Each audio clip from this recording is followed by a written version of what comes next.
La Bible nous déclare que le Fils de Dieu est le réellement de sa gloire et l'image de sa substance. Hébreux 1:3. Il est l'image du Dieu invisible. Colossiens 1:5. Le Fils de Dieu est Dieu lui-même, manifesté parmi les hommes. Car personne n'a jamais vu Dieu. Le Fils unique qui est dans le sein du Père est celui qui l'a fait connaître. Jean 1:18. C'est pourquoi, si quelqu'un désire connaître Dieu, il doit connaître le Fils de Dieu. Car on ne peut connaître Dieu que par son Fils. Toute la plénitude de la divinité habite en lui, corporellement. Colossiens 2:9. Car Dieu se manifeste lui-même par son Fils. L'essence du Fils de Dieu est Dieu lui-même. La manifestation du caractère de Dieu, c'est son Fils. Celui qui m'a vu, déclare Jésus, a vu le Père. Jean 14:9. Et dans une autre occasion, il a déclaré, moi et le Père, nous sommes un. Jean 10:30. Dieu qui habite une lumière inaccessible, 1 Timothée 6:16, c'est le Père. Dieu manifesté et vu par les hommes, c'est le Fils. Et la parole a été faite chair, et elle a habité parmi nous, pleine de grâce et de vérité.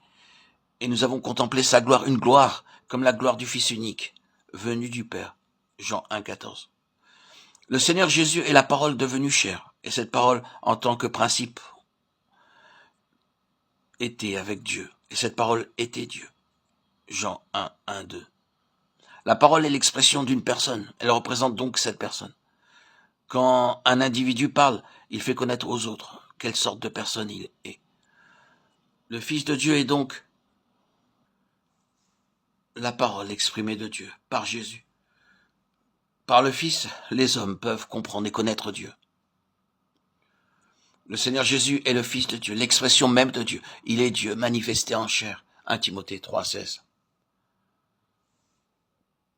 Connaître le Seigneur Jésus comme le Fils de Dieu, c'est connaître qu'il a la vie et la nature de Dieu. Le connaître comme la manifestation de Dieu et comme Dieu lui-même. Car en réalité, celui qui ne connaît pas le Seigneur Jésus comme le Fils de Dieu ne connaît pas Dieu. Quiconque nie le Fils n'a pas non plus le Père. Quiconque confesse le Fils a aussi le Père. 1 Jean 2:23.